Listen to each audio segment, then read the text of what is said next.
Hello, hello. Good evening. Dun, dun, talk. Let's go.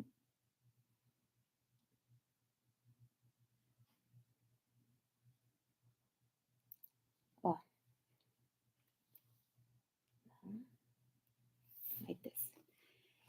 Hello, hello. Today is an amazing, amazing subject. I'm so excited. It's like I'm going to a lecture instead of giving a lecture. Because I really like this subject. I truly enjoy this subject. So I'm sure you will like it too, and you will see it as very beneficial for you. But before, so we're going to talk about two NLP practices. Um, Pygmalion Effect and Honoponopono. I'm sure you heard about at least Honoponopono, um, but let me give you some information, and I'm sure that um, that you will that you will see that there is something to it besides what you already know. So before we'll start, I hope you're excited about the Aquarius season, and I hope your Valentine's Day was nice. Now, it was a rough Valentine's Day, I would tell you, because Pluto and Mars were connecting in Aquarius. So it was rather harsh Valentine's Day, I'd say. Valentine's Day that brings changes. So if you experience something like that, like a battle of power or something, it's okay. You are not the only one who was experiencing that. Now, right now, a lot of planets are in Aquarius, so people are focused on intellectual work, on some kind of ideas, their ideas, somebody else's ideas. That's why this month we will be doing lives that will be more about the knowledge than about energy or something else. Because Aquarius, when it's Aquarius season, we all want to study a little more. So Mars and Sun and Mercury are all in Aquarius, and tomorrow Venus will go in Aquarius too. So we all are drawn to people that are intellectual, that can bring some kind of benefit to our uh, to our well-being, so to say. So we're looking for the knowledge in something new, something that would make our life better, make the whole society better, so to say. So I thought that this topic would be amazing. If you feel a little shaky, it's okay. It will be okay. So, anyways, let me answer a couple questions, and then we can go from here. So the first question was, last time we were talking about. Not sure what we were talking about, but I mentioned that a woman should not never be a housekeeper. A man doesn't need a housekeeper; he needs a woman. So I got this question: who is supposed to cook then? So if it's a regular family with there is like a husband and wife, and they're not extremely wealthy, I mean, somebody has to do the chores, right? We were talking about the 50-50, and I said that if you want, like, don't try to convince a man to do housework, and also don't bring the money. So it's not 50-50.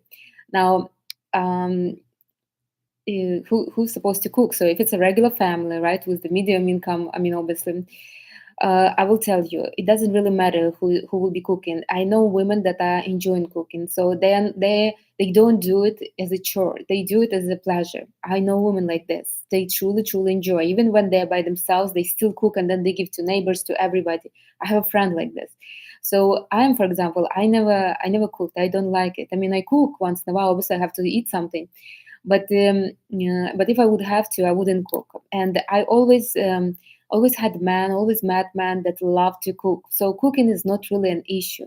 The issue is how you position yourself. So if you position yourself as a housewife, like as a housekeeper, even not a housewife, but more like a house worker, then you will be a house worker. A long time ago, I already mentioned it once to somebody at least. We were touring Crimea, and as you know, there were. Oh my God, who were they? They were like kings, but not kings. They were like shahs or whoever they were. And we went to this to the palace of those rulers of the Crimea, And it was interesting to know that the women, were their wives, were not supposed to do anything. Women, actually, in a lot of Eastern societies, women are not doing anything. So they don't do housework, they don't do, for the most part, nothing. And so the woman, so there was a rule: a woman could not do nothing. So a woman could not do anything that will make her dress touch the floor, basically. So she could not bend, she could not. So I asked what she's supposed to do. Hi, Helena. So what is she supposed to do? And the answer was she's supposed to study, to play instruments, to kind of, to maybe to sew, or to do something that will inspire her. She's an inspiration to her man, not not a house worker, basically. And I was very impressed by that. So you don't need to be, to be a good wife. You don't need to cook. So there will be, you will find a way. You will find a way. You will see. Like, for example, not a friend of mine, but an acquaintance of mine, they hired a nanny. And that nanny liked to cook so much that she didn't mind to cook. So she was a babysitter to their kid, and she also did the cooking. I mean, they paid her a little bit more because obviously she was doing something extra. But the whole point is that if you don't want to cook, there will be a way. Like I had a colleague, and her husband liked to cook, and sometimes when he didn't want to cook, he basically, they would go out to eat. She was not cooking at all. So it's not about the cooking; it's how you position yourself. But again, you shouldn't be putting the pressure on a man either. So that was one question, and the other question was. I'd be mean to ask you this, but how do you say no thank you to drinks with someone who is sweet but feelings you don't want to hurt? When I'm free and flirty, this is what I get, and people ask me out, and I don't want to go out with, and I'm not sure how to reply. Well, I would. So I've been thinking about this question for a whole day, right? Yesterday and today, and I'm trying to remember when was the last time when somebody asked me out. Um, and somebody asked me out, and I would be like, I don't want to go with him. Why did he even dare to ask? So I did manage to remember, like, a few years back. So here's the thing. First of all, we're attracting what we are inside. If we believe that we only can attract people that are like, that we don't like, I mean, that's an issue. Why we don't like the man? Like, what kind of beliefs we have that we're attracting men that we don't like? Like, what is the point? That's first. Second, don't be afraid to say no to a man. Men are, especially masculine men, especially masculine women, they're very forward, right? So you will tell them, "Hey, I'm not interested. You know, we can stay as friends." They will never say, they will never get upset. They will never get offended. They will appreciate that you answered, that you were straightforward. So um, uh, you won't be, you won't like it won't affect you or your relationship with the man anyhow. He will never get upset. He will probably will take it as a no for now, and then he will do something. But that's basically it. He's not going to get upset with you. A man like challenges, so you will tell him no. He will be like, okay, then I need to step up my game. Maybe next time I see her, I will bring her a gift or something. This is second. So don't be afraid to tell him. Tell him like this. I used to tell men like this. I'm like, listen, you're a cool guy, but we're not having nothing. So there won't be, like, there won't be nothing that we can do. So um, that's about how to say. You can say straight. If it's a masculine man, he will never get upset. He will appreciate you more, and then. Now, and the second one is, so you don't want to go with him because you're not motivated. Why you're not motivated? Because you don't admire this man. Why you don't admire this man? The question is to you, but you can change it. So you can ask him, well, I would love to go with you, but what isn't it for me? I ask this a few times sometimes, like if I'm not in the mood to go, really, if somebody would tell you, I will, let's go buy you a gift, you probably like would go, or well, I don't know. Depends really what kind of gift. But still, the thing is that we're just not motivated. And why we're not motivated? Because our energy at this point is higher than his energy. If his energy would be higher, we would want to go with him. So he needs to raise his energy. How? He can spend some money. Basically like this. Thank you, Mia. There is no other way. So if you don't like the guy, but you still want, but he is determined to take you out, then he needs to offer you something in return. He needs to kind of either ask you out, or bring you something, or somehow else help you.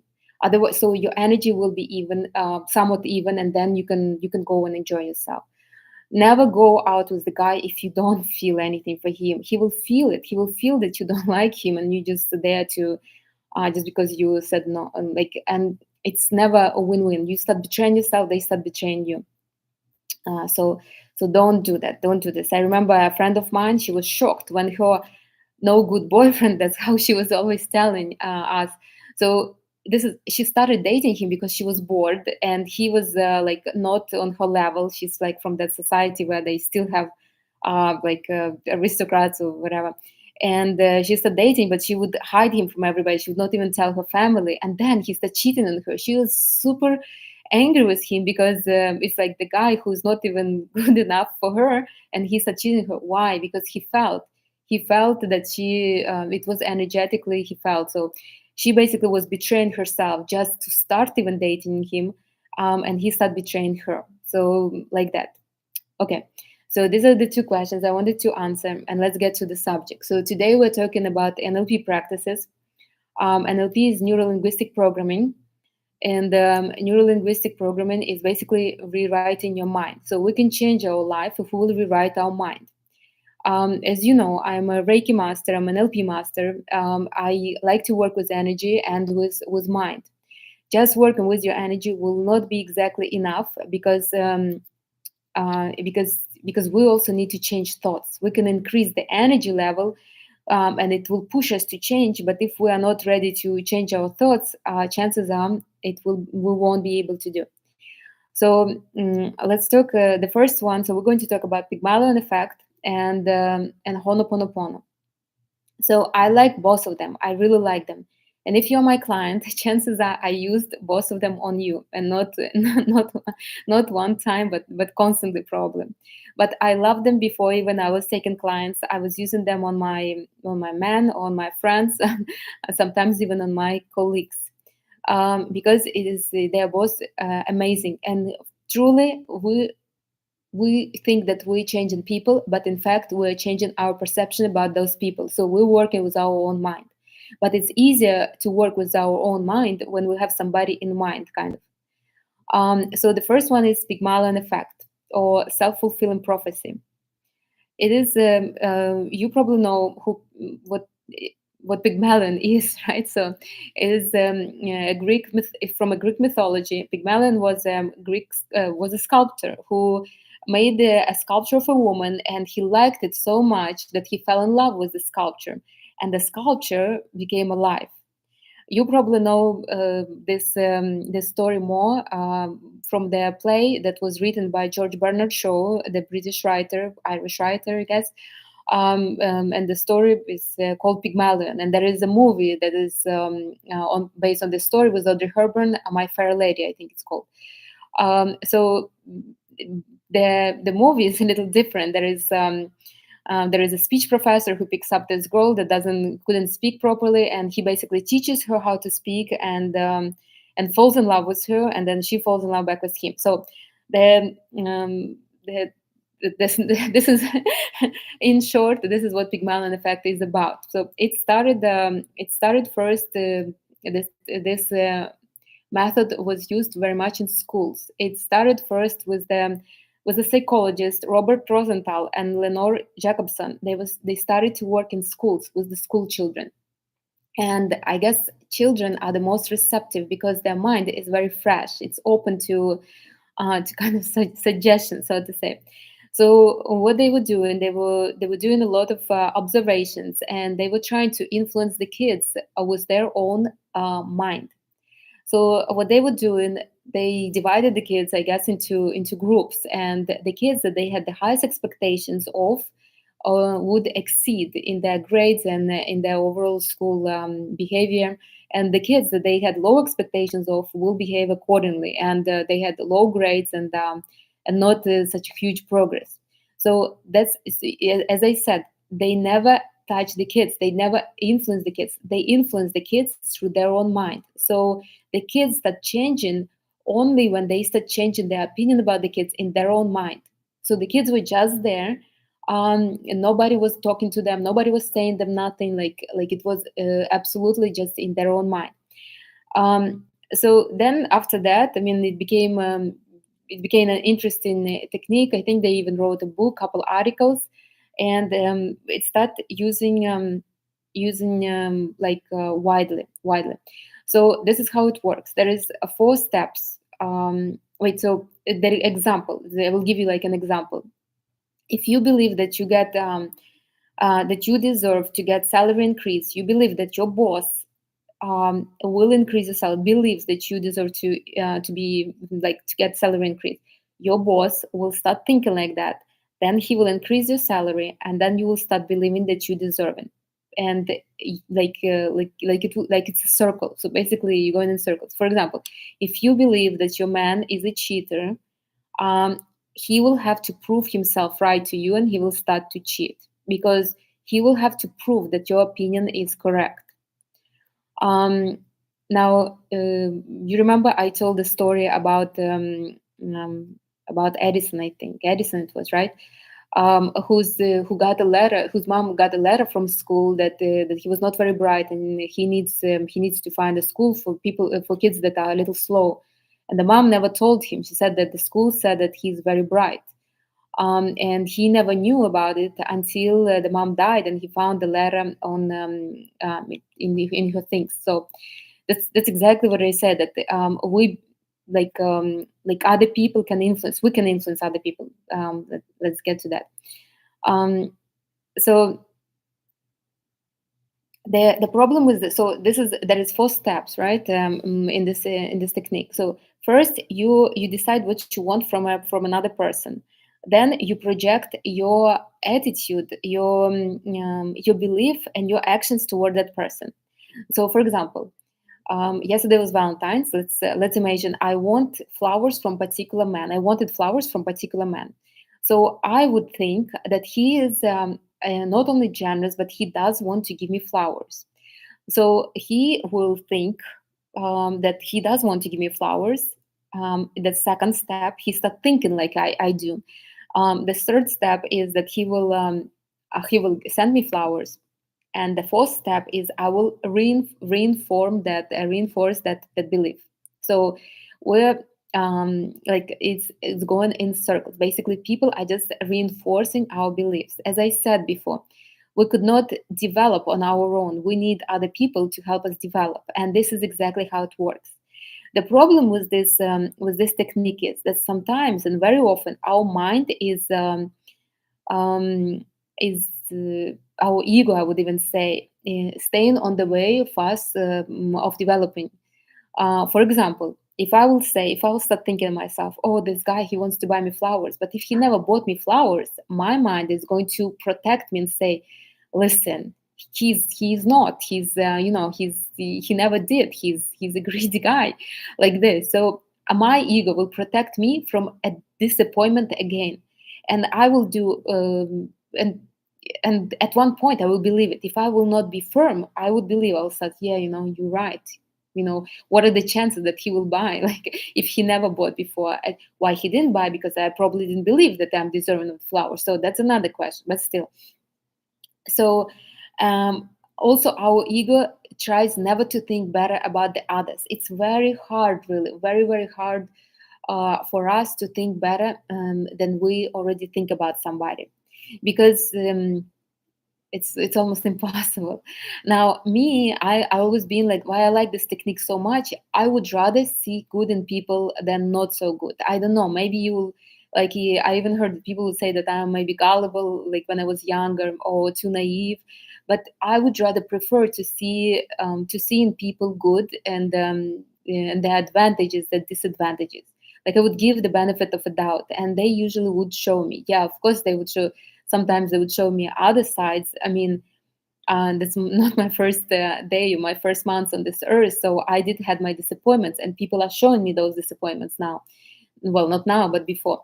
But what I want to say is the hardest thing here in this situation is to control our ego, to put it on pause, and to decide for yourself. Let me try and see whether it would be true, especially like when it comes to being previously disappointed. Like for example, let's imagine yesterday was Valentine's Day and your man didn't buy you what you wanted. Let's say you wanted I don't know, a diamond earrings, and he didn't got you. So you're disappointed. You're already mad at him. Ideally, you shouldn't be disappointed. He only shows what is inside of you. But still, you are disappointed. I mean, it was a holiday you kind of was expecting. Now he didn't give you. You don't want to leave him because you love him. So there is like a little disappointment. So what you should do ideally, this is what I would do. I would sit and I would write a new story. I would put um, a new belief and new actions towards this guy. So I would basically would sit and I would like, okay, he probably forgot. Now he will remember that it was Valentine's Day and he forgot that he didn't bought me nothing. So he will rush to buy me a present. I would repeat it many times until I will remember. Then when I will remember, I will and then once I will start like it will be sitting in my mind and I will start believing. I would start feeling. I would start projecting the energy towards him like this, that oh, you know, it's not that he's greedy, or it's not that he meant bad. It just he forgot. He truly could forget, and right now he feels very bad. So so it's good, you know, he's going to remember and he's going to get me those diamonds, whatever.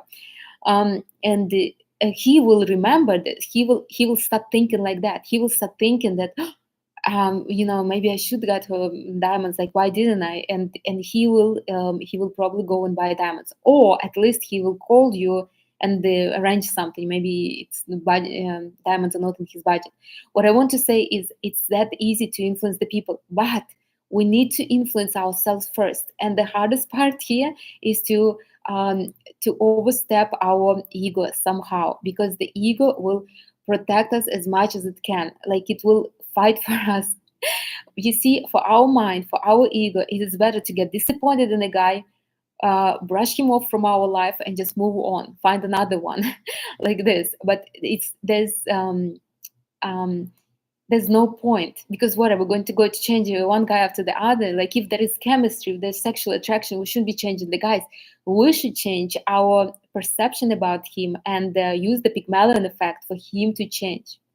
He is only he's only helping you to develop. Just imagine if you will be able to never listen to your ego, but listen to it, but not act rash based on your ego, how much better your life would be. And these people are basically helping us to learn how to do that. They do help us. Um,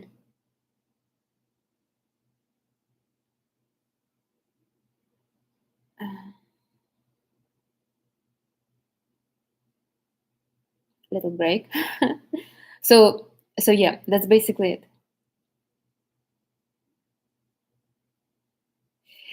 So if you want to influence anybody, it could be anybody, your parents, your children, your colleagues, anybody else, you need to start with yourself. Remember, the first step, you changing your actions towards them. So how would you act if you will know that your man is yeah, so if a man didn't buy you diamonds, didn't buy you diamonds yesterday, how would you feel? You would be upset. You probably will not text him. You probably will not call him. You will be just sitting there upset.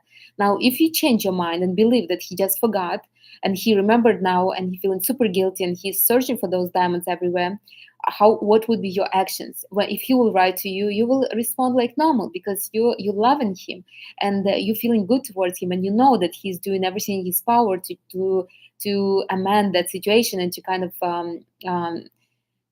to fix it for you, right? To do something good. So you can do it with everybody. Let's make another example. Let's for example, with kids. If you have kids, this is the easiest. I used to do it. I don't have kids, but I did it with the kids that I know from my.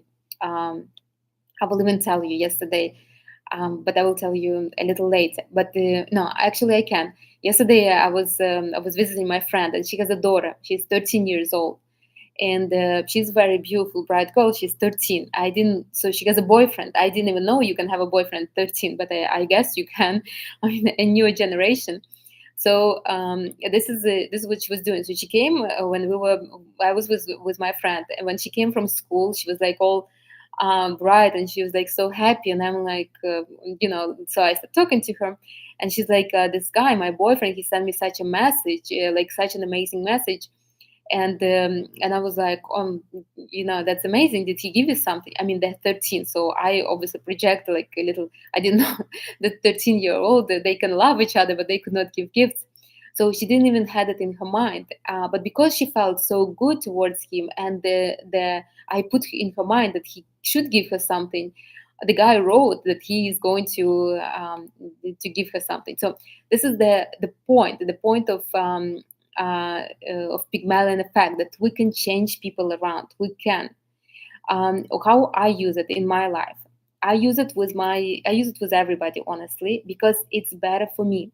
You see, our mind doesn't see other people around us, and I think it's more about Honoponopono, but here too, our mind doesn't see other people, so it's us and us alone. When we're thinking bad about others, it's like we're thinking bad about ourselves. So the mind is like, I mean, you're not loving me? Like, what is the issue? So the mood of other people affects us because our mind thinks it's us. Me, I'm energy of water. Uh, the mood of others affects me very much. I would rather change it to a better one than to cope with the how it affects me. So how do I use? I use it with everybody. So, for example, um, I imagine. Like with men, I imagine that they're prosperous always. I imagine that they want to do something for me. Like with men, that's rather easy. Um, with my clients, this is with my clients. I always have the highest expectations. I believe in my clients highly, and maybe because I'm not as aggressive as they are sometimes, so I believe that they can achieve more than I do, and I'm very I believe in this how I feel about them. So I wouldn't speak to them like, "Oh, poor you," something like you're so unfortunate, had a poor childhood or something. I speak to them as I already see them successful. So I speak to my clients as to somebody that I know can become successful fast, or for example, can be loved, can achieve love, can achieve greatness. So and I also think like this. I don't just fake it until I make it. I do think like this. I do, and sometimes for that you would need to find proof for your mind. I usually look through their chart. I see everybody has strengths. It's not like we're born some people with strengths and some people with weaknesses. It's never like this. So I find the strengths and then I kind of play on their strengths because this is their strength. They should use it anyways. Like for example, if somebody has a lot of fire, I tell them you could be very very action oriented. You like the publicity or something. Like you like to be on the spot. Why not to use it? It's like it's amazing. But again, I don't just say it. I truly believe it. If I would be just saying it, I would be faking it. Like it would be empty words without any kind of emotions. So that's so important to believe. You truly need to believe in this. And I believe. I wouldn't say nothing that I don't believe. Even right now, I wouldn't be giving you this lecture if I wouldn't be believing in these practices, in these techniques. Like if I didn't check them so many times, if I didn't use them, I wouldn't talk about them like this, like with my eyes. So like I'm desired to share this. So this is about Pygmalion effect. I do inspire you all to try it. Try it on somebody who is next to you at this moment. So, for example, if you live with the roommate and you want a roommate to behave a certain way, start believing it. So, for example, your roommate is sometimes your roommate washes dishes and sometimes you don't. Let's imagine you don't have a dishwasher. So believe that your roommate today decide just in this fancy mood and he just wants or she wants to wash the dishes. Start believing this. Start believing that you couldn't believe that he or she wash dishes, and you will see he or she will go and wash the dishes. It's that easy, but you need to believe it in your head, because why they will wash the dishes, because they need to reconfirm that belief in your head that you have. If you will start believing, oh my God, this guy never washes dishes, what a pig I'm living with, he will have to reconfirm that belief. So it is now benefit to think about what we want to think instead of no, it is now it's now benefit to think what benefits us instead of what our ego tells us. So okay, I can think that this guy is bad. What does it give me? I mean, do I get any benefit from it? No. I mean, just my ego is calm, but that's it. I mean, I'm getting anxious and anxious because I'm thinking that this guy's bad. Let me think differently. Let me think that this guy is great, and then I will feel better.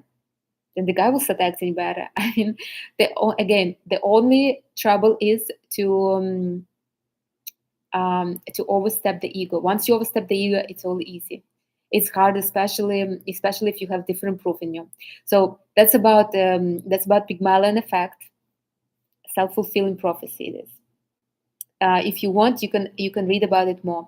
I mean, I'm not going to give you history. I gave you a little bit, but not to waste time. So let's talk about the other one. The other one is Honoponopono. You probably heard about it a few years ago. It was super popular, so popular. Everybody was talking about it. And Honoponopono is an old Hawaiian and the overall Polynesian practice of forgiveness and reconciliation. Um, so it was originally used by healers. Then it started being used by everybody who wants, and then it came out, and it came out with Joe Vitale's book. So Joe Vitale, he's like this manifest spiritual mentor. He wrote a few books. If you haven't heard about him, I recommend. He's somewhat like Joe Dispenza, but he's more spiritual. So his books are like a little more not as to the point as Joe Dispenza, but still, he's pretty popular. And he wrote a few books, and in one of his books, it's called the Zero Limits. He wrote about Honoponopono. He wrote the whole history, so I'm not going to go and tell you the whole book. I mean, I'm sure if you want, you can read it yourself. But I will tell you the principle of how it works. This technique was used long before NLP was even in the picture, but it is an NLP technique. In NLP circles, it's believed that it's NLP technique. Why? I will tell you. So his co-writer, Joe Vitale's co-writer, was I apologize if I will pronounce it wrong. Ihalekala Hugh Lan. So he was the one who shared actually the story with the Joe Vitale. His master of this Hawaiian guy was a healer, and she wrote a book about Honopono too. But that book is not as widely known because she was not as well known as Joe Vitale, basically. But he this guy so he worked as a psychiatrist in jail, and he had a whole bunch of people that were in jail, and they were not just criminals. They were criminals with some kind of um, mind issues, right? So they would kill somebody because they were angry or something.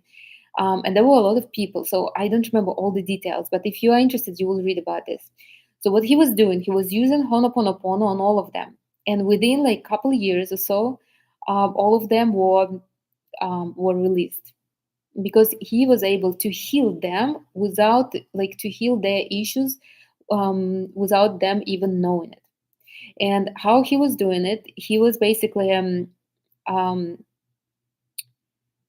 so the whole belief about Honopono is that um, it's about reconciling the relationship with people around us. So it was used at first for like within a family to reconcile the relationship within a family. So for example, if in your family you guys have issues, like you know to like there is no this warmth. I mean, fortunately for me, my family is very close, so we don't have issues. But let's imagine, and so somebody in the family will start healing everybody with Honoponopono. Now, why does it work? Because again, our mind doesn't see other people. Other people are just a projection. So if I think that in my family everybody is bad, the problem is in me, not in them. Why am I seeing like this? Again, our mind doesn't see other people. I just, for some reason, choose to believe that other people are bad. If I think other people are bad, I think I'm bad. Why am I thinking that I'm bad? Am I not loving myself? Like, so it's basically always returns to you. Now, if I'm strict on myself, then I will be strict on other people. If I don't allow myself to eat with open mouth, then I will see that in every single one. And if God forbid somebody will be eating with open mouth, I'll put all my energy into hating him as much as I can. But the fact is, it's not him who's bothering me; it's me with my open mouth who is bothering me. And that's the thing. So when you doing honoponopono on somebody, you're healing yourself to remove this kind of this pain that you have inside of yourself. So when he was working, not Joe Vitale, the Hawaiian guy, I shouldn't be saying that, but I could not pronounce his name. Ihaleakala Hulan. I mean, I tried. Um, he was not working. He was not. He didn't even see those people. He basically was just working. He had a list of clients, not the clients. He had like their um, personal information, and he was reading that, and he was doing honoponopono with that person. So for example, let's imagine a guy killed somebody because he was super angry. What would be your first thought? I mean, obviously you would judge him, right? Because why is he killing somebody? Like what's the deal with that? Like he deserves to be behind the bars, you would think, right? Because this is our society. I mean, we're not supposed to be like I wouldn't forgive myself for doing something like that. I wouldn't forgive somebody else. So he was forgiven himself that the other people are like this. So if you are living in the world where there is a lot of crime, there is a lot of everything, then the problem is with you, not with the world. Why are you living in that world? Are you protecting yourself by living in this world full of crime, or how you sure? Like what is the issue? So when you so that's what happened with Honoponopono. So he was healing himself. He was not healing the people. He was healing himself, and then the people around him healed automatically. What is the deal with Honoponopono? What you're supposed to do? You're supposed to say these four phrases, and you probably know them. I'm sorry. Forgive me, please. I thank you. I love you. And you just keep repeating, repeating, repeating, repeating. When I was doing Honoponopono a long time ago, I was doing it for like 2 months straight, every single day. I would lay and I would say these phrases, and I would cry and cry and cry like never. And then I would just like hug myself and cuddle, and I would just sleep. And then I would wake up and I feel so good. Next day again, I would do it like for 15 minutes. I put alarm for 15 minutes, and I would just repeat these four phrases inside myself, like in my mind. I'm sorry, forgive me, please. I thank you, I love you. And But not like this fast, but I really feel them. Again, I would cry and cry and cry, and then I would just hug myself and fall asleep. And it was every single day. I would do it in the afternoon. It's like my 4 p.m. 4 p.m. Routine. And I was doing that before also, but this was I had some free time. It was like I could do it. I had time for that. So basically, this is what you do. So when you're saying "I'm sorry," you are sorry that you're having this kind of feeling towards yourself. Like, why are you judging yourself for what? You're sorry for that. You're asking yourself to forgive yourself. Remember, our mind doesn't see other people; it's only see us. So when you say "I'm sorry, forgive me, please," it's like you're asking your inner self, "Forgive me, please." And then I thank you. So you're grateful that you are alive, that you have enough power to ask for forgiveness, and I love you. When you finish with "I love you," it's always you finish with "I love you." And you give that inner self that the love that it probably didn't get maybe from your parents or from somebody else. Again, we never see faults in others unless we see those faults in ourselves. Why do we see faults in ourselves? Because probably our parents saw faults in ourselves or somebody else. Like me, I was brought up in a very rather strict society. So I mean, it was not very strict, but it was all about what people would think, this, what that. It's like always somebody is thinking about somebody else but me. And I know why, because my grandparents also were brought up like this. So maybe we didn't get enough love, so we can get this love to ourselves. And when we give love to ourselves, we stop judging others. You probably notice people that are I remember when I first started like interacting with wealthy people, I was shocked. The kindest people that you ever could meet. And I was like, how is it possible? I mean, shouldn't they be mean? Why are they so kind? Why are they so kind? Because they love themselves, and when they love themselves, they have so much resource that they can love others. Now, on the other hand, people that are not maybe so wealthy, something, they have a whole bunch of problems, and they have issues, and they project issues on others. They mean like, and I'm saying it so honestly, because I also was like this. It's not that I was like always a happy person. I know when my energy is high, I'm this ball of light. I love everybody, I give pleasure to everybody. But when my energy is low, like for example, when I'm hungry, or when I didn't sleep well, or when I woke up too early, I mean, I'm mean to others. Why? Because I'm mean to myself. I haven't ate, and now I'm forcing myself to socialize. I haven't slept, and now I'm forcing myself. So basically, Honoponopono is working with, with others through yourself. You think that the me too. You think that you're working with other people, but you're technically working with yourself. Now, when I started working with Honoponopono, I was putting something in front of me, because it is much easier. When if you I would just lay and I would like, forgive me, please, I'm sorry, I love you, and I don't feel it, it will be very hard. I truly need to feel it.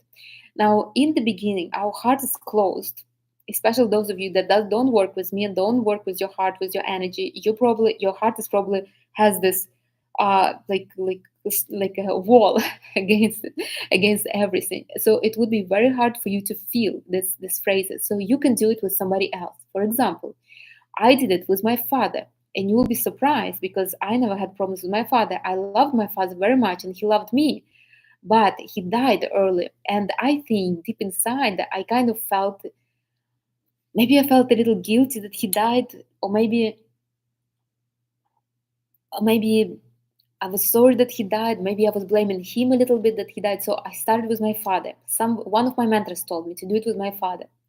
So I would imagine a phantom of my father in front of me, and I would say it. It's much easier to say it to somebody else. It's much easier to do. When you say it to somebody else, it's like uh, it's easier to project anything on others than on ourselves. You see, like if there is no mirror, I don't know how I look. There's no camera, I wouldn't know how I look. I might look good, I might look bad. I would i would think how I look based on how I'm feeling about myself. So if there is no camera, I would think that I'm beautiful because I'm in a good mood. Why not? But if I would be in a bad mood, I would think I am probably looking bad, right? So if we don't have that mirror or that somebody in front of us, it's a little hard to see how we feel. So put somebody in front of you, maybe a man, maybe money. Also, a lot of people do it with money. Thank you. Yes, it's such a beautiful dress. I love it. Like it's amazing. In the back, oh my god. But what I was talking. Oh, so a lot of people do it with money also. You probably wrote a letter to money and all that. I did it with money too, but not for so long. But I started with my father, then I did my man, all of them almost. So I would just put a person in front of me, and I would say it. Can you imagine? You're basically getting yourself off that ego of the ego needle, right? And you become vulnerable, and that vulnerability brings you to some deep feelings. It is an amazing feeling when you admit that you are wrong, that you think wrong, that you even thinking like this about others and therefore about yourself, and that you forgive yourself for that, and that you do appreciate yourself and you love yourself. This is the great feelings. I mean, when somebody would tell you, oh, like right now, Samira, you said I'm beautiful. I already feel so good, right? Even though I know I'm beautiful, I still feel very good. We feel good when somebody I feel good when somebody tells me thank you, like when you guys at the end write thank you. I mean, I still feel good. So, but why couldn't we tell it to ourselves? Why couldn't we give that those feelings to ourselves? So Ho'oponopono is amazing. It's an amazing practice, and I inspire you all to do it. Maybe I will record some kind of meditation that will be with with my voice, that would say those four phrases, and you need to do it again and again and again, basically, until you will feel it. Ideally, what you should feel some kind of response in your heart. If you just blank and neutral, um, that's not exactly the reaction. It's either you are just your heart is closed and you're not sure how to open it, or you just don't feel. You just repeating the phrases, but in your mind you're thinking about something else. But if you would truly feel like, so if you are completely healed, when you will be completely healed, you should feel something like just a positive, good feeling. Sometimes I say, I say this four phrase and I just feel, oh, it's so good. Like, yeah, I'm loving myself. This is it's so nice. So again, it's I'm sorry, forgive me, please. I thank you. I love you. Like this. These are the four phrases that you should repeat. Every time you feel down, you feel like your energy is low, you feel like you're irritated, anxious, or whatever, you need to repeat those phrases. But again, it would be better if you would repeat them when you are calm. So not when you're when you're fighting with somebody or when you're like doing something. It's better if you can sit down and you just sit and repeat those four phrases. Like what is in that like in that situation that bothered you so much, like that the doctor that the co-writer of Joe Vitale's book, what he did basically, he forgived himself for judging other people, for not allowing other people be what other people are, even though they were criminals. So he allowed, like, uh, why don't we allow other people to do something bad? Because we don't allow ourselves to do anything bad like this, or even good. Or maybe we feel like those people had enough nerve to do it, and I don't have enough nerve to cross the road in the wrong place. So he had that judgment towards them, and that judgment was heavy on him. Why I know that it was heavy on him? Because he was surrounded by this whole bunch of people that were criminals. So I know it was heavy on him. Like in my life right now, I have, for the most part, only very very optimistic, very bright, very like successful, somewhat successful. Some are more successful. So why? Because I don't have that heaviness. I don't judge others. Like I allow myself to be whatever, and I allow others to be whatever. But again, it came with time. It came with a lot of energy work and a lot of mind work. It took me time. You remember how I was telling the story about the homeless guy? I don't even know whether he was homeless, but I will tell this because it's important. I would go to work. I would drive to work, and on one of the intersections in New York, there was always traffic, and I was always late. Always, my God. And I was always trying to catch that traffic, because once you stuck there, you stuck for like, I don't know, 7 minutes. It's like a long traffic light. um, and um, and every time I would stay there, there was this guy. He was begging for money, but he was dressed very nice. I'm not sure why he was asking for money. And he would talk to everybody. He seems like know everybody. Like he was very friendly, very open. And whether it's cold or hot, he was still there. And I just like I was always judging him. Always, I don't know. It was I always was judging men that are homeless, because I was feeling like, if I'm a woman and I have to go to work and I could not allow myself not do nothing, you have to go to work. Like I always was judging. I know this about myself. I'm telling you. And in fact, I was actually hating that I have to go to work and I could not allow myself to be this free. So I was judging him because I was not exactly happy with where I was. So one time I didn't make it. I pulled right before the traffic light and it was already red, so I had to stay. So I had to listen to him. He was like, "Hey, how are you? And how are you doing?" And I was like, I would never even look at him. I was almost despising him. And I don't even know for what. As I said, I probably was despising him because I was not happy. It was where I was standing in my life, and I was always late. So my cortisol was through the roof. So, and when he started talking to me, I was thinking, this is what I was thinking, exactly my thought process.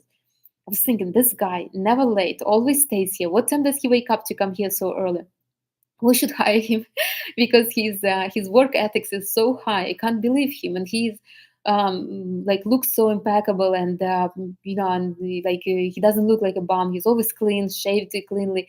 Like what's his deal? I mean, what is like? I almost like the guy because I had a lot of time. So I started thinking, I started working with my mind, and then I was so like I was start thinking how much I wonder how much he's making. Does he get any more other money? Why is he so friendly to everybody in the morning? I mean, I'm not like I'm so miserable in the morning. Why he's so happy? What makes him so happy? And once the traffic light turned, I left, and I felt so good. You could imagine. I haven't felt like this. I was late to work. That's fine. I found the parking very fast, but I still was late. And but I felt so good. It's like I released this burden of me. And I never saw this guy again. I still was going to work for like maybe half a year or so, and I never met him again. I don't know what happened to him. He was in my life to show me that, and I guess he just disappeared. Once I understand, I didn't need him in my life no more. I already caught myself. I understood what was the feelings um, that I was projecting. Like I released that burden from me. And this is just a bright example. There are other examples. There are other examples with my family. Thank God, my family is very close, but there is obviously in every family there is some things that we don't like. Mm, like for example, with my aunt, I on purposely projected things that I wanted her to do that I didn't like. I on purpose wanted her to disappoint me. I don't know, like that was very ego driven. It was like a few years ago. Um, then I obviously switch it because I don't need this heaviness in my life. With my man, I do it. Men are probably the hardest ones for us. It's men, for men, women, because we're opposites. We're different polarities.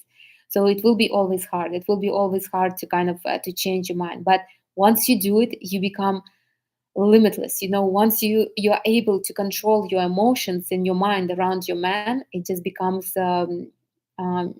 really you become very strong. You become very strong.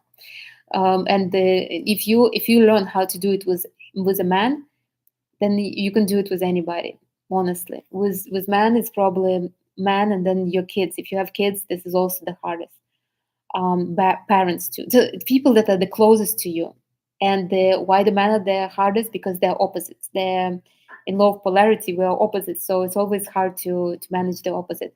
But it's the most you developing the most again with the opposite. So, anyways, if you have any hard feelings to anybody, place the person in front of you. Again, you're working with yourself, but for you right now, if you never did it, might be hard.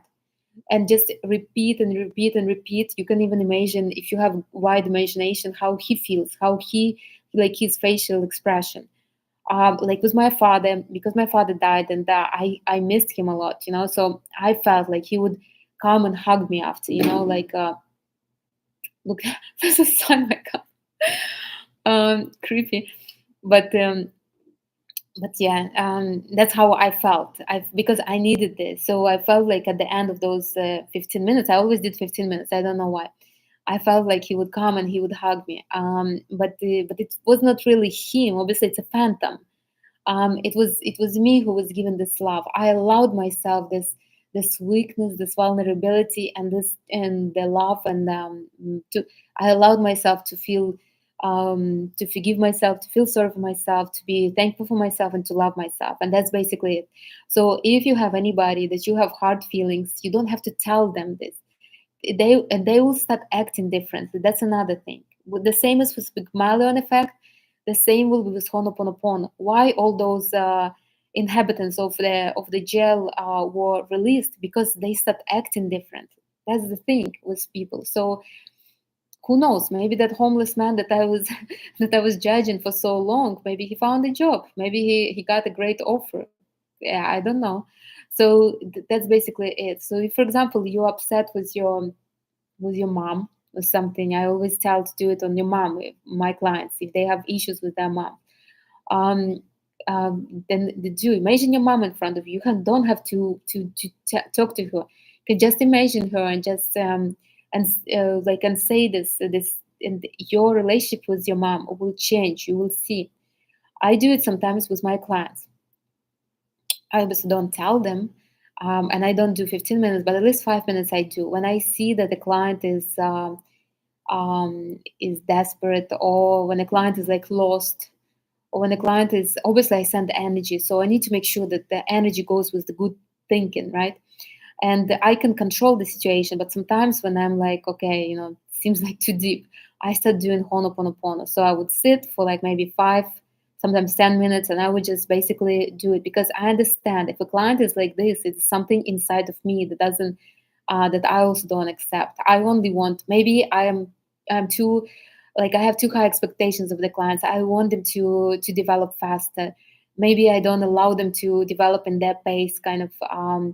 And so I, like, maybe I don't allow myself to, not to develop slow. So I basically work with the client like this, and with myself. So if I allow myself to do a slow progress, kind of, maybe I will allow it to my clients as well. So I do it with my friends know, because I honestly have no my friends are very inspiring. But with men, I do with men. I did with money also. This is another thing. You can do it with anything that bothers you. So if it's money, bills, for example, I read the whole book. Somebody was, what was that book? Somebody was doing something like Honoponopono, or maybe it was in that book, Zero Limits. That people were doing it with money, with bills. So if, for example, every time you get a bill, you have this hard, like this feeling that like, again, bill and this and this. So you need to imagine the bills like on the table, imagine, or maybe you can just even place them on the table, and then just repeat and repeat these phrases. Once you will release this tension that you have towards the bills, this hate, and maybe like this heavy feelings, once you will release them, the bills will not be as burden, maybe they will disappear even. Like when I did it, I had student loans, and when I did it, I remember I was doing it with my bills, and it was not the money. I always had the money, but it's just somehow it's just not the um like the bills also. So I was doing it with my student loans. I had like a paper where it was, they all were listed, and I was doing it for like maybe 5 or 10 minutes. I was doing it for a week, I think. I wanted to see what will happen, and you know what happened? The COVID happened, and they started. They postponed the paying of the student loans. So for what, like 3 years or whatever, they postponed it. So I was happy. I mean, I didn't cancel them, but at least I postponed them. So do it if you have the bills. Some people do on their health. If they have some kind of issues with their health, they also do. With You can do it with anything. Somebody I knew, he was doing it with his car. I don't know why he was doing it. It was an old car. He couldn't afford the new one, but he wanted his car to be shiny. I don't know what was the deal with the car. So he wanted to love his car. So he was doing it with his car. He would go sit in his car and just repeat it, repeat it, repeat it, and then a friend of his opened like a body shop or something, and he offered him to fix up his car. So obviously it was not the new car; it was still his car, but at least that car was fixed up. So um, you can do it Honoponopono with basically anything that your mind has troubles with. But the most, like, you should work with Honoponopono the most with something that really bothers you, and mostly with people. People trigger us. They are phantoms, but they are live phantoms, and whether you want it or not, if the bills you can kind of push aside and not see them for a month. With people, it's not like this. Um, yeah. So I think that's it. If you have any questions, ask. So to sum it up, um, There are two techniques that I really love in NLP. I mean, there is more of them, but for today, it's two of them. It's Pygmalion Effect, or self-fulfilling prophecy, and Ho'oponopono. Pygmalion Effect is straight to the point. You basically put a thought in your mind, put the feeling that you want, put what you want to have it from other people, and you project it on other people. Whether they want it or not, they have no choice. They will have to kind of they will have to do it to confirm your belief. Now, if you think that you can manipulate the people, remember you will manipulate yourself first, because you would need to believe that those people are capable of. So if you want the guy to be generous to you and buy you presents, you start need to believe that he's that good, that he's capable of that, and that he wants to do this. So you will start feeling good towards him. So when I started doing Pygmalion Effect a long time ago, like an NLP overall, I was like, that's it. I'm going to manipulate everybody around. Wrong. It was very wrong thinking, because that's not really what I wanted. And the more I practice, the more I understand I'm not changing them, I'm changing myself. When before I used to be like cautious with people, not trusting people. Now I'm so much different. I mean, I'm still obviously have some kind of issues like everybody else, but not as before. Now, so that's Pygmalion Effect, and there is four steps. It's your action projected towards the person. So you decide if he is generous and he's buying me flowers, how I'm going to react. If you know that the guy is buying you flowers all the time, how are you going to respond to him? Like, you would be excited for him to text you. You would be like eager to respond to him. You will be eager to even talk to him. So that would be the action, and you believe in your mind that he is buying you flowers.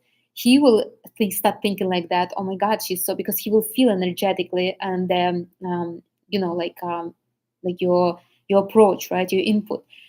He will start thinking like that. Then he will do the action. He will buy you those flowers, and you will reconfirm your belief. So it's like a circle. Remember, Pygmalion Effect is like a circle. Now, with the hardest thing with Pygmalion Effect is to push your ego to the side, like to allow yourself to think something that your ego doesn't believe. And don't try with something that your mind will not grasp right now. It has to be something that your mind is capable of believing. If you was the guy for 10 years and he never bought you nothing, I mean, start with something small. Believe that he's coming home and he decided to stop by and grab you a box of chocolates or something. Start with something small. Start practicing. With Ho'oponopono, it's a little deeper. It's not about just changing people's behavior, but changing the whole core, basically. And you change the whole core of those people by changing your own beliefs about this particular issue, right? So, um, mm,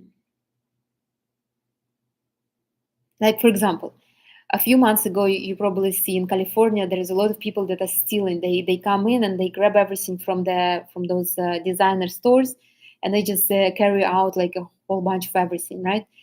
And I was always like why they allowing them? I was judging them. I honestly was judging. I will tell you why I was like not judging, but I was like looking at it weird. And I know that the stores don't get lost. They insured, so they will get all the money back. So, but these people right now, they just walk in, they take the everything they want, and they just walk out. I know why I'm upset, because I wouldn't allow myself to even a thought like this. But what's wrong with that? I mean, the guys that are stealing are benefiting. The store is not losing nothing. They have insurance. They will get paid. So why am I why I was frustrated? So I was not exactly doing Ho'oponopono, but I was more kind of thinking about this. I remember one night I was just laying down and I was thinking about this, and I was given this thought, and and I changed it. I started thinking a little different. I was thinking, these guys, they have a nerve. I mean, they're kind of brave, for doing this. Whatever they're driven by, I think they're a little brave. Maybe even the store associates or managers kind of help them to do that, so they would get some kind of insurance payment or something. So whatever it is inside of me. So after I spend those maybe 20 minutes or so thinking about that and kind of contemplating and and I already didn't feel anyhow towards it. It was like neutral to me. I stopped seeing it. I honestly just yesterday I was with my friend, and she mentioned that, and I'm like, my God, I haven't seen it like in 2 months. Before that, I was seeing it all over TikTok, Instagram, everywhere. Right now, I haven't seen it, and that's exactly because I healed the core in me, the core that was this belief that that event was triggering me. So with Honoponopono, we're healing others through ourselves. And those all those people that we that trigger us somehow, they will disappear from our life or they will change. Um, so because they won't affect you anyhow. You already forgive yourself for whatever they do. So, for example, if you allow yourself to chew with open mouth at a restaurant, then you will never probably, if you will allow yourself, it's not that you will do it, but if you will allow yourself to do that, if you will be okay with yourself doing it maybe sometimes or something, then you will never meet people that will be chewing with open mouths, because that won't be an issue for you no more. You already healed it. And that's basically it. So yeah, so Honoponopono is deeper, and this is what you should feel. You should feel some kind of tension in your heart. Most often people are crying because it's your heart chakra. Your heart chakra is your emotions. Whether you want it or not, you will still start crying. Like that guy that was doing Honoponopono on his car, he even said that he was crying. He was crying because he felt bad that he couldn't buy the car. Another one, he was crying that he hates this car even though the car is serving him so well. He was telling us, it was so funny. But yeah, so you should somehow you should a little cry. Like if you don't cry, at least you should feel something. If you don't feel, then you just repeat it automatically. You're not feeling. If you want to feel it better, um, imagine that you're doing it on somebody. I do it on myself, honestly. Like right now, very rarely I do it, but I do it just with myself because I know it's inside of me. But if it's hard for you to do with yourself, then just do it with somebody. So put a phantom in front of you and just repeat it. Um, like that, for at least do it for at least 15 minutes every day. Okay, that's it, I'm done. Any questions? I hope i hope um, i hope it's helpful. It should be helpful. If you will try, if you will not try, if you will start using it, it will be very helpful, I promise you. Just if it's very hard for you to do Pygmalion effect to change yourself, then start with Honoponopono. Hello from Georgia. Hello. um yeah, Honoponopono is deeper, and you will be able maybe to forgive the person before you will start rewriting his behavior.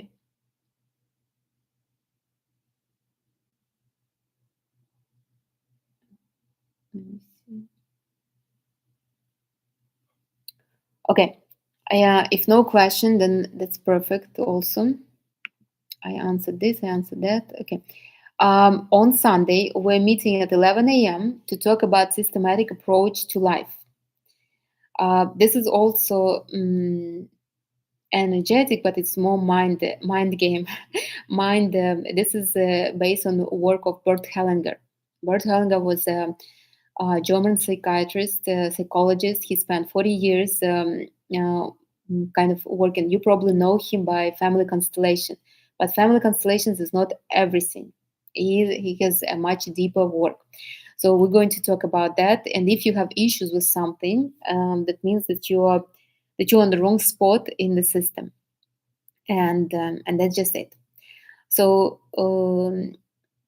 so we're going to do the systematic approach to life, and next Thursday I'm not yet sure what we're going to do, but I answered the questions before. I'm grateful that you send me questions, even if you send me in advance, even if you send me after, it's still great, because again, I couldn't be thinking about everything at once. I need I need you to guide me, to kind of, because I try to cover as much as I can, but again, my mind is also has limits. Like my imagination has limits. I won't be able to.